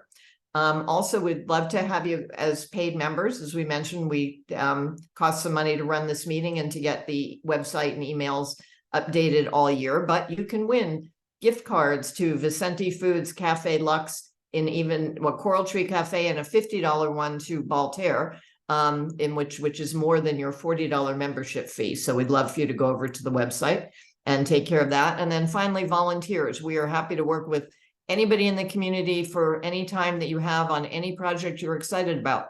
So please feel free to get in touch with us. And we'll also be sending everybody on the call a survey after the meeting. Give us a few days, but we'll ask you how it went, and also things like next year, should we do Zoom again, do in person, and what didn't work. So we appreciate it. And Elisa Morgenthaler, are you there? She's going to take over with some of the questions that have come in while we've been on the phone. Let's see, there's Elisa. And then I will monitor and see if anything else comes in. while we're here. So we'll do this for about 20 minutes and then we'll let people move on with their evening. Excellent. Thank you, Lauren. First of all, is Daniette on the line and Mr. Kirkness? Oh, that's right. We do have Matt Kirk was going to be here. I don't believe Brian Kirkness is here. And then Danette is here. So yes. Well, the first question I have is for Danette, since this was a question we didn't get to during the program. And this is from our colleague in Mandible Canyon. They have some neighbors there who have been cited repeatedly by the city over the last few years. They've built obstacles to safe passage along the roadway. They have been cited, but the fines are very small and not much of a deterrent. So they're wanting to know how they can get these citations elevated to ACE, or alternate citation enforcement, where the fines would be a little higher and they could get those neighbors to stop engaging in the activity. Hello, am I off mute now? Yes, I think so, right? Perfect. So first of all, thank you so much for the question, Elisa. Like the city attorney mentioned earlier in this call, just as of this week, and we still haven't officially rolled out, but our new ACE enforcement unit is going to be active as soon as possible. With our new ACE unit, we do hope to be able to approach these type of issues a lot more, a lot quicker. We have seen instances in which working with some of our partners, there's some sort of deterrence or just there's miscommunication at times. And so we do hope that with our ACE unit, we're able to attack some of these issues a lot quicker. I don't have all the details for that program yet. We will be announcing those very soon. And I'm more than happy to, whichever that resident that might have those questions or the community members. I think you get in touch with the HOA there, the Mandible Canyon HOA. Yes, you can. The question is from Terry Kahn, one of the board members. I don't know, Terry may actually be the president. I'm not sure, but she is one of the board members, and I'm sure that you can get a hold of. If you can't get a hold of them, let me know, and I will put them in touch with you. If Terry is on the call, yes, we will be contacting Terry. I believe we received an email as of this week, and we'll be reaching out to Terry directly with some more updates. We'll be scheduling a call. And you're also welcome to reach out to for any issues like this that may result in the future. You're also welcome to contact our CLC team, Community Law Corps. More than happy to provide that information on the chat. We do have an email and a phone number directly to those services as well. Excellent. Thank you, Danielle. And then I have, and Mr. Kirkness is not on the phone. Is he still on the meeting? Okay.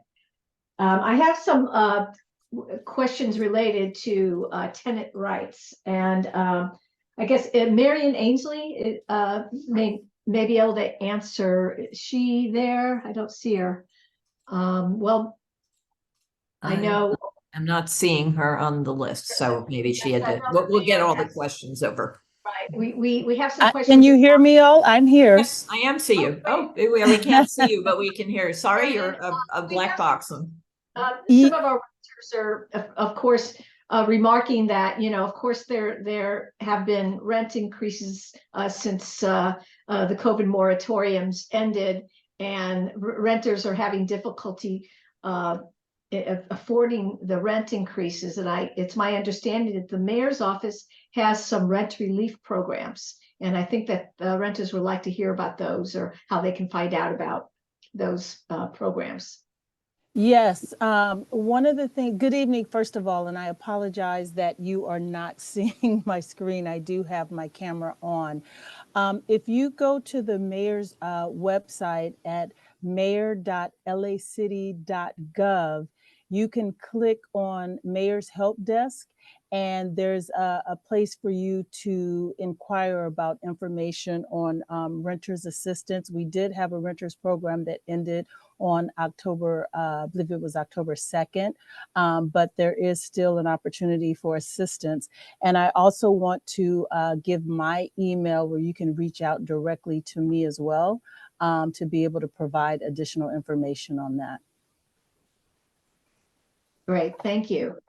And what I I'll guess- do is I'll change, I'll follow Michael's lead there, and I'll change my name to my email. That way you can get my email address directly. Thank you so much. That'll really be helpful.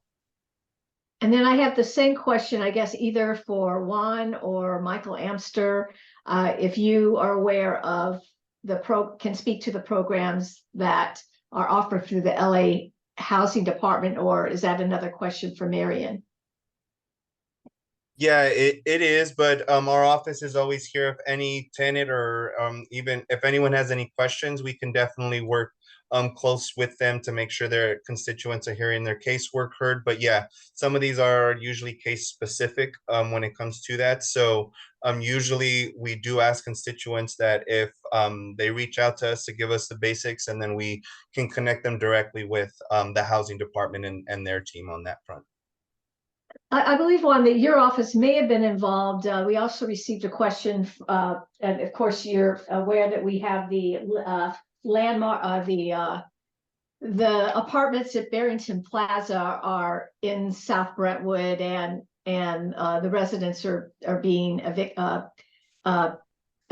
relocated or evicted so that essential repairs can be done and renovations in those buildings. And I know that your office, I believe, has been working you've been working in between the tenants and the city to try to make sure that there's some type of compromise. Is that correct? Yes, Alyssa, I'm sorry. I mean, I hope I said that right. But yes, as soon as the councilwoman and our team learned that this, this unprecedented action was happening, she quickly introduced a motion calling for transparency, accountability, and measures to ensure that the rights of the tenants are protected throughout that process. And this also includes the introduction and the unanimous approval of a motion that asks the city attorney to report back on the steps that we can take to intervene in the process, as well as regular reporting from the housing department when these cases come up. Simultaneously, we on the ground, Michael especially, has been very active in working and meeting with tenants to help them navigate these challenging circumstances, as well as with the housing department. Again, we're kind of making sure that everyone is aware of what are their rights, what they can and can't do in that sense, and just making sure that people are informed. As when all of this is happening and these families are being impacted, I know how that goes. To just not have the basic information can sometimes add that much more pressure to a situation. So making sure that we are actually keeping everybody informed of that process and kind of what we can do to help them. We have successfully secured more time for the tenants to stay in their apartments, but the councilwoman has been crystal clear in that her commitment is to make sure that no one, especially in this situation, not one person or family will end up on the streets because of this action. Wonderful. And I also have a question that's come in for Matt Kirk. We've got,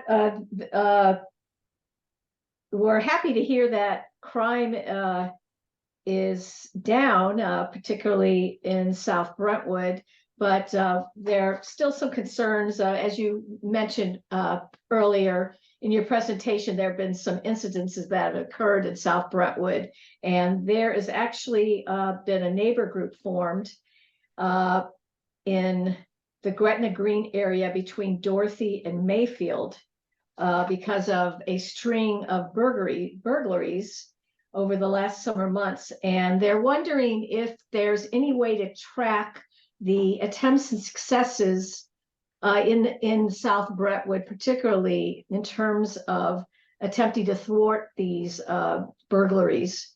And if they've also had a concern about the response time in terms of these the LAPD responding to the burglaries, and they're hoping that you could perhaps meet with their group. Yeah, I'd be happy to. I'm always happy to meet with people or groups or neighborhood watch groups. I do it all the time with HOAs. I think everybody here, I would think, has my email because I send out my weekly crime reports and my telephone number at my desk. But I'd be happy to meet with that group. As long as I have advance notice, I'd be happy to go out if they want to do like a neighborhood watch group. It sounds like that's what they formed. I could run the numbers for their specific area and meet with the group and kind of go through the numbers for their particular area. And that kind of helps explain what's going on.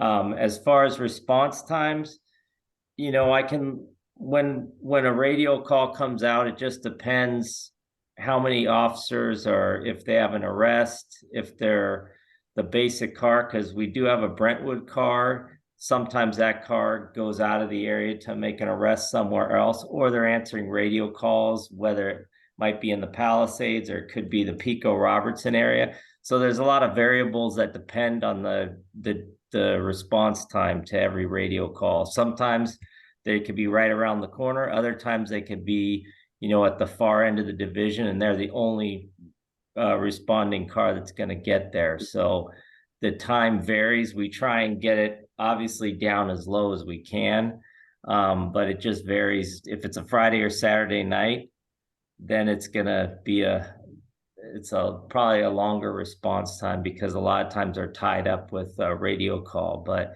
if it's a priority call, like a robbery in progress, if they're at a radio call where they're just taking a report, they could be retoned. What it's called is retoned, where they have to leave whatever they're doing. If it's a lower priority call and they'll go to, say, a robbery in progress or a hot prowl, they'll go to that immediately, leave there. And usually you'll have number of units backing on a call like that type, and then we'll get the airship up also. So, but yeah, I'd be happy to meet with that group. And maybe there are probably some people in this call that don't have your email. Perhaps you could just list it for us. It is, I could put it in the chat, but it's 34713@lapd.online. I'll type it in the chat also with my phone number. Thank you. Uh-huh.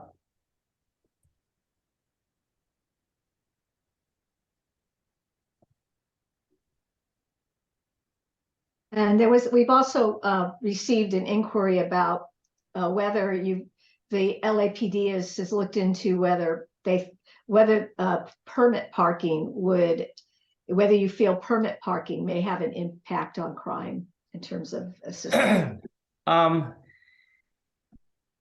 It depends. Some of the stuff with permit parking, it's first off, it's a time-consuming process to get it done. Say a specific street wants it. I know in some areas there is permitted parking south of Pico Boulevard, where the West Side Pavilion used to be. There's permitted parking there. It can assist with regards to people parking and storing vehicles on the street who don't live in the area. It does help with that. But as far as making a reduction in crime, it would be hard for me to say yes or no on that, but I tend to lean towards it's not going to make a huge difference in crime numbers going up or down, whether you have permitted parking. It will have an impact on vehicles being stored on the street, RVs being parked, and possibly people living out of them. But then some places you don't even need to have permit parking for that. You could have, you know, there's some areas where you can't have vehicles over 20 feet and 7 feet tall. Those signs are out there for that. But it is, permitted parking it's a very time-consuming process. A majority of I don't know if it's over 50% of the people in a given area have to approve and say they want the permitted parking. But it is, I know people have done it. It is a long process through the city and getting the signs up and everything like that. Thank you. I believe this question would actually be for Tracy Park's crew. The question came in about it's out of our area, South Brentwood, but about the Playa del Rey gas storage facility. And if there's some type of emergency plan in place in case that there should be an incident at that facility, such as a blowout or some type of failure there.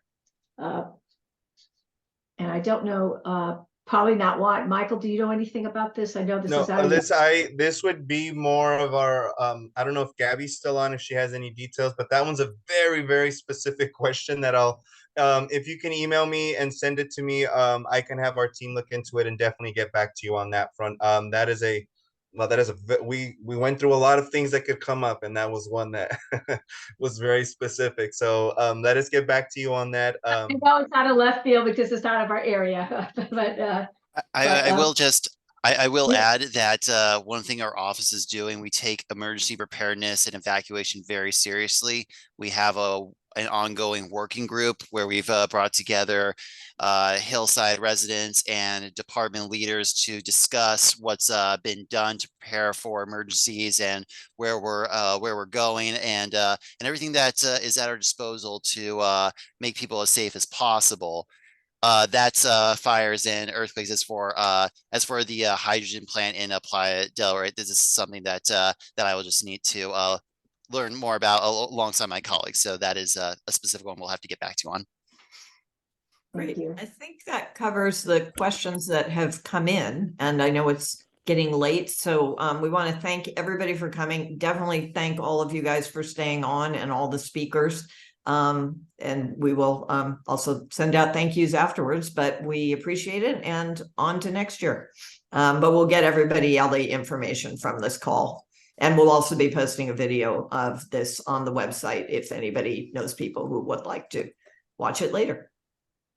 So thank you. Good night.